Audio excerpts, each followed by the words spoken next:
और अगली बड़ी बात महाकुंभ से जुड़ी हुई। महाकुंभ पर नई जंग छिड़ गई है। दावा किया गया है कि वक्फ की जमीन पर महाकुंभ हो रहा है।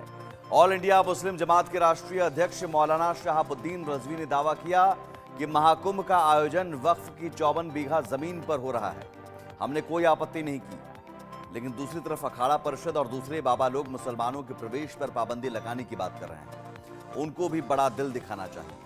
शहाबुद्दीन रजवी ने कहा, मुसलमानों ने हमेशा बड़ा दिल दिखाया है, उसके खूब सबूत मिलेंगे। महाकुंभ में बाबा और अखाड़ा परिषद मुसलमानों पर प्रतिबंध लगाने की बात कह रहे हैं। इस पर संत समाज भड़का हुआ है।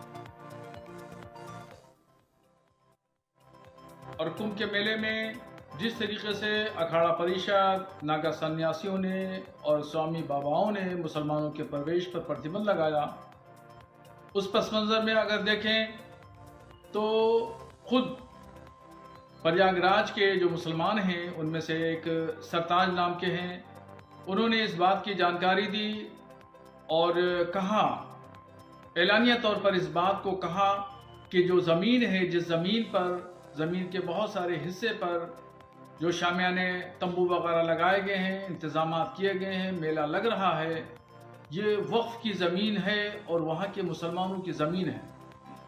मगर दरियादिली देखिए मुसलमानों की कि मुसलमानों ने कुंभ के मेले की तैयारियां, शामियाने और पिंडाल, रोड और सड़कें और खड़ंजों पर कभी मना नहीं किया कि यहाँ पे मत लगाइए। और तंग दिली देखिए अखाड़ा परिषद के लोगों की कि वो लोग जो है वो मुसलमानों के प्रवेश पर वहाँ पे ठेला लगाने, खोंचा लगाने से भी मना कर रहे हैं कि वहाँ कोई भी मुसलमान एंट्री नहीं करेगा। बड़ा दिल दिखाते हुए मुसलमानों ने इस तमाम व्यवस्था को कायम रखने के लिए कोई भी आपत्ति नहीं की और 55 बीघे की जमीन पर, जो वक्फ जमीन है, वो जमीन पर कुंभ मेला लग रहा है। हनुमानगढ़ी के प्रसिद्ध महंत राजू दास जी हमारे साथ में मौजूद है। राजू जी, कुंभ को लेकर के विवादास्पद बयान आया है मौलाना का। इंडियन जमायत इस्लामी का के मौलवी हैं जिनका कहना है कि जो कुंभ का आयोजन हो रहा है वो तो असल में वक्फ की जमीन है।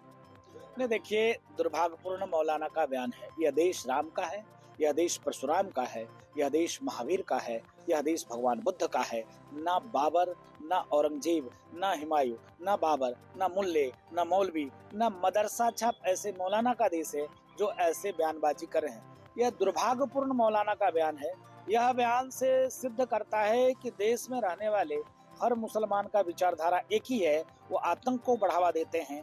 वो जहाँ पर भी होते हैं वहाँ अन मजहब, अन संप्रदाय का व्यक्ति सुखी पूर्वक न रह सके, संपन्नता पूर्वक न रह सके, वो अपने आस्था के साथ कार्य न कर सके। इसके नाते मौलाना का ऐसा बयान है। ऐसे मौलाना के या तो जेल में होना चाहिए या तो सीधे प्रभु के यहाँ मेल होना चाहिए, क्योंकि ऐसे मौलाना समाज के लिए हितकर नहीं, हिंसक हैं। इसके नाते ऐसे मौलाना के खिलाफ कार्रवाई होना चाहिए।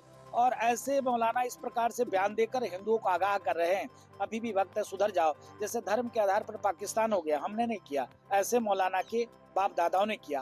बांग्लादेश में जिस प्रकार से हिंदू काटे जा रहे हैं, मारे जा रहे हैं, भगाए जा रहे हैं, पूरी दुनिया, पूरी मीडिया मौन है, कोई नहीं बोल रहा है, सबके सब चुप है। अंतर्राष्ट्रीय मानवाधिकार आयोग भी शांत है और अंतर्राष्ट्रीय संगठन भी शांत है और तमाम ऐसे यूएनए के भी लोग शांत हैं, एक शब्द नहीं बोल रहे हैं। इसी प्रकार मौलाना आगाह कर रहा है, आने वाले भविष्य में अगर आप सचेत नहीं हुए, पूरे देश को वक्फ की संपत्ति बोलकर और हिंदुओं को बोले कि भैया नमस्ते, तुम खाली करो, ये तो जमीन हमारी।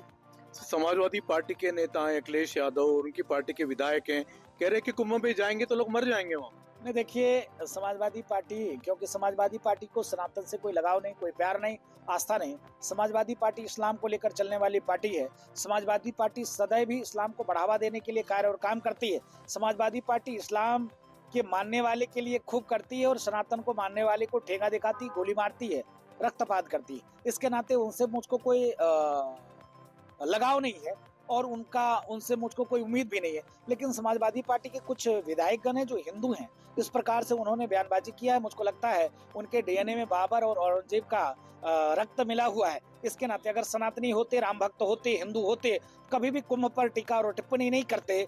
इसके नाते उन्होंने कुंभ पर टिप्पणी किया है। मुझको लगता है कि वो औरंगजेब का वंशज है, ना कि वह हिंदू का वंशज है। इसके नाते ऐसे लोग से सावधान होने की जरूरत है। सर, कुंभ की शुरुआत हो रही है, कुंभ जिस तरह से शुरू हो रहा है, आपको क्या लगता है वहां पर कई सारी कमियां खामियां बता रहे हैं अखिलेश यादव? नहीं, अखिलेश यादव जी वो शुद्ध रूप से फ्रस्ट्रेट हो गए हैं, क्योंकि उनके कार्यकाल में जिस प्रकार से एक मौलाना को उन्होंने कुंभ का प्रभारी बनाया था, उन्होंने खूब लूटपाट मचाई थी। तो अब की तो लूटपाट मचाने को मिल नहीं रहा, क्योंकि योगी जी की सरकार है। योगी जी सबको डंडा देकर फिट किए हुए हैं। योगी जी के नेतृत्व में जिस प्रकार से वहाँ कुंभ डेवलपमेंट, कुंभ विकास, कुंभ में चिकित्सा, शिक्षा, इसके अलावा कुंभ में लगातार बिजली, पानी और लगातार रहने की व्यवस्था, तो अच्छी तरीके से कुंभ में कार्य होने के नाते अखिलेश जी फ्रस्ट्रेट हो गए हैं। इसके नाते ऐसे बयानबाजी कर रहे हैं। कुंभ की व्यवस्था बहुत सुंदर है। कुंभ में देश दुनिया से आए राम भक्त, सनातनी, हिंदू जनमानस का खूब आने की, रहने की, ठहरने की व्यवस्था शासन प्रशासन के द्वारा सुनिश्चित किए जा रहे हैं। इसके नाते अखिलेश जी फ्रस्ट्रेट हो गए और उनके पास कोई मुद्दा नहीं है। सनातन पे ही टिप्पणी करना उनका काम है। इसके नाते उन्होंने टिप्पणी किया और कोई बात नहीं। लेकिन राजू जी, वहां पर यह भी कहा जा रहा है, इस बात को भी लेकर के विवाद है कि कुंभ क्षेत्र में मुस्लिमों को दुकानें नहीं लगाने दी जा रही है। एकदम नहीं लगाने देना चाहिए, क्योंकि मैं भी मांग करता हूँ, किसी भी मुल्ले, मौलवी, मदरसा छाप के बच्चों को कुंभ में आने की जरूरत नहीं है, क्योंकि ये मूत देंगे, थूक देंगे। वहाँ कुंभ में आस्था से लोग जाते हैं, भजन करने जाते हैं, पूजन करने जाते हैं, 1 महीना कल्पवास करेंगे, अनुष्ठान करेंगे। तो उसी में कोई खाद्य सामग्री में मूत दे, थूक दे, तो हमारा धर्म भ्रष्ट होगा। इसके नाते किसी भी व्यक्ति को वहां जाने का अधिकार नहीं। आगे बढ़ते हैं। देश में रेल सेवाओं का लगातार विस्तार हो रहा है। इस बीच देश के प्रधानमंत्री नरेंद्र मोदी